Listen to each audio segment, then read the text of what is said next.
पक्षी पिंजऱ्यातून उडाला, आमचा भारत देश स्वतंत्र झाला. मित्रांनो, आपल्या देशात 15 ऑगस्ट हा भारताचा राष्ट्रीय सण आहे.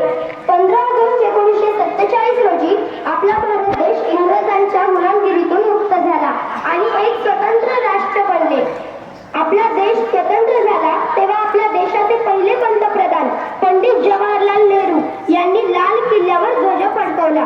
तेव्हापासून दरवर्षी आपल्या देशाचे पंतप्रधान लाल किल्ल्यावर ध्वज फडकवतात, राष्ट्रगीत गातात आणि 21 तोफांसह सर्व शहीद झालेल्या स्वातंत्र्य सैनिकांना श्रद्धांजली वाहतात. आपल्या देशाचे पंतप्रधान आपल्या भाषणाद्वारे देशाला संबोधित करतात.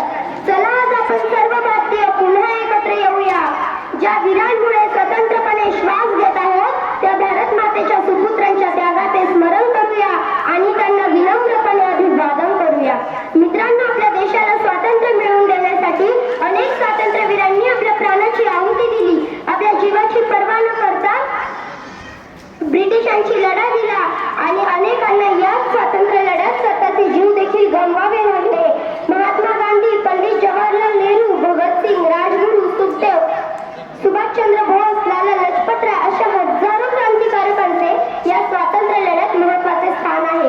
त्यांच्या या बहुमोल योगदानामुळे आपला भारत देश इंग्रजांच्या गुलामगिरीतून स्वतंत्र झाला. नमन है उन वीरों को जिन्होंने इस देश को है बचाया. नमन है उन वीरों को जिन्होंने इस देश को है बचाया. अपने गुलामी की मजबूत पीढ़ियों को अपने बलिदान के रक्त से पिघलाया और भारत माँ को आजाद है कराया. भारत माँ को आजाद है कराया.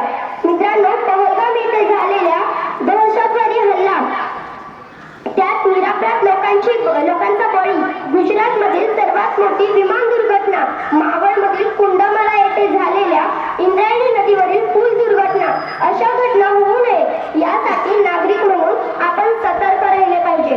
आपल्या जबाबदाऱ्या ओळखून आपले वर्तन केले पाहिजे. स्त्रियांचे सक्षमीकरण झाले आहे असे आपण म्हणतो, पण आजूबाजूला पाहिले तर हुंडाबळी, लैंगिक शोषण व बलात्कार अशा घटना घडताना आपल्याला दिसतात. पुढारलेला व सुसंस्कृत असा नावापुरताच आपला समाज आहे का, यावर आता मनन व चिंतन करण्याची वेळ आली आहे. जगातील तिसऱ्या क्रमांकाची अर्थव्यवस्था म्हणून आपली भारतीय अर्थव्यवस्था नावारूपाला आली आहे. जागतिक प्रजासत्ता होण्याकडे आपली वाटचाल चालू आहे.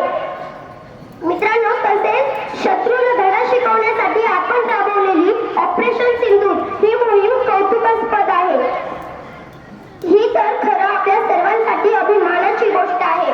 नव्या शैक्षणिक धोरणाचा अवलंब आपण यावर्षी सुरू केला आहे. आता शिक्षणाबरोबरच व्यवसायभिमुख शिक्षणाकडे आपली वाटचाल चालू झाली आहे. मित्रांनो, आपल्या भारतातील अनेक ज्वलंत समस्या आपण नक्कीच कमी करू शकणार आहोत. यामुळे अनेक रोजगाराच्या संधी उपलब्ध होणार आहेत. मित्रांनो,